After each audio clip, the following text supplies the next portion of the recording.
The Golden Gems of Life, Gathered Jewels for the Home Circle by S.C. Ferguson and E.A. Allen, Central Publishing House, Cincinnati, 1884. Chapter Dignity. Dignity defined. Dignity not dependent on place. Dignity, the ennobling quality of politeness. Three kinds of dignity. Dignity, not conceit. Dignity, not hauteur and pride. Dignity. The dignity of man into your hands is given. Oh, keep it well. With you it sinks or lifts itself to heaven. Schiller.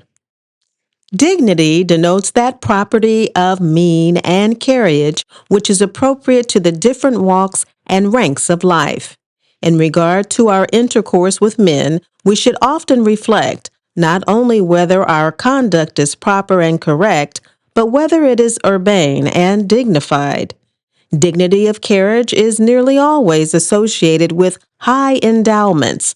The reverse is, at any rate, true, that high endowments are associated with dignity. A trifling air and manner bespeaks a thoughtless and silly mind, saith a Chinese proverb. But a grave and majestic outside is, as it were, the palace of the soul.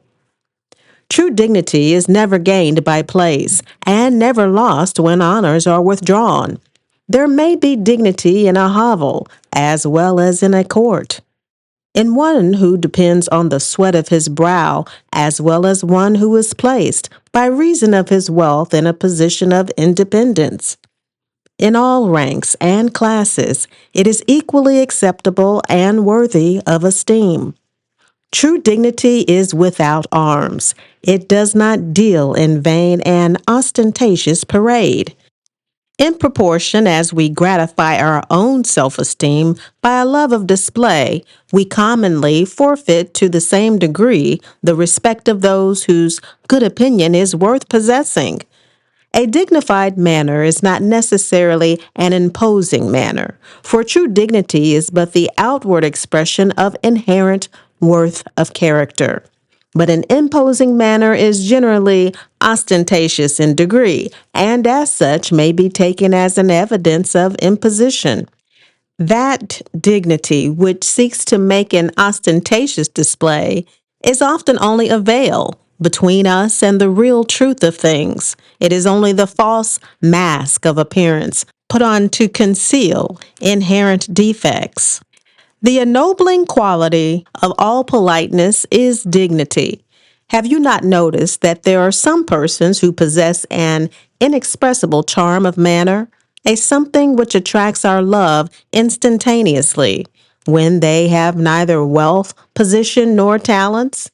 You will find that a dignity of manner characterizes their actions, and that a spirit of dignity hovers around them.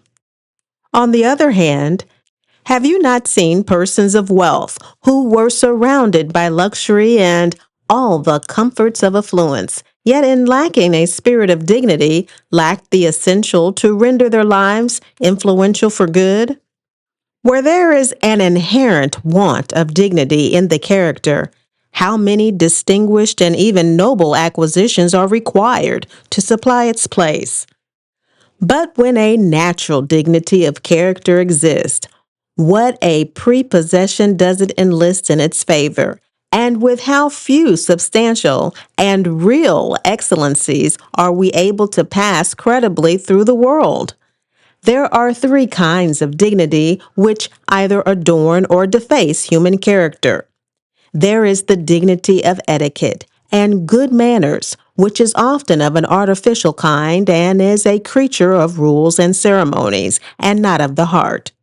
The second is the dignity of pride and arrogance. This is a presumptuous dignity arising from self-conceit and egotism. It is thoroughly selfish in its nature.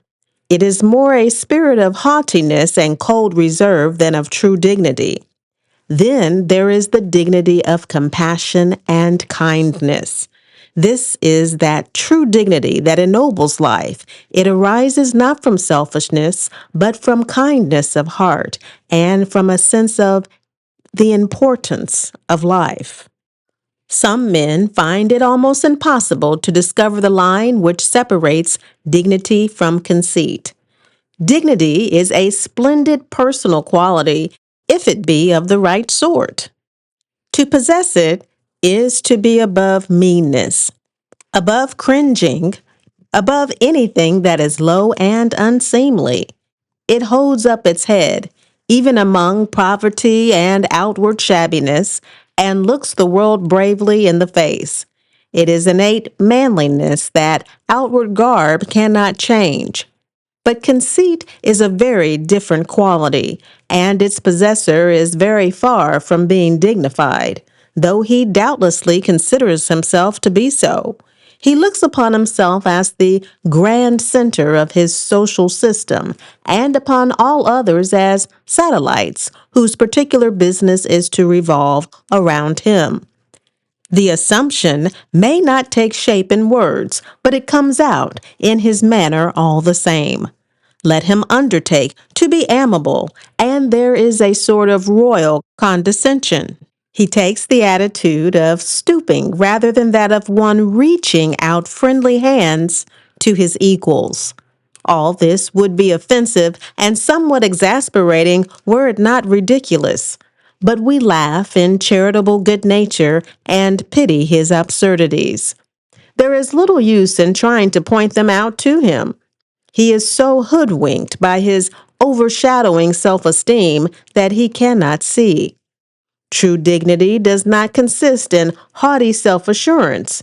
In resolving to be dignified, let us see to it that we strive for the true kind. In counseling dignity, we advise no spirit of cold hauteur and pride. But we do counsel such outward walk and conversations as shall become one who has a just appreciation of life and its possibilities. One who is always given to light and flippant remarks and always assuming a free and easy style in his demeanor cannot carry such an impression of power as one who bears about him the impression of a man among men by his dignified and decorous bearing. The true dignity exists independent of studied gestures or well-practiced smiles. Its seat should be in the mind, and then it will not be found wanting in the manner. It is often strikingly and eloquently displayed in the bearings of those utterly unacquainted with the strict rules of etiquette.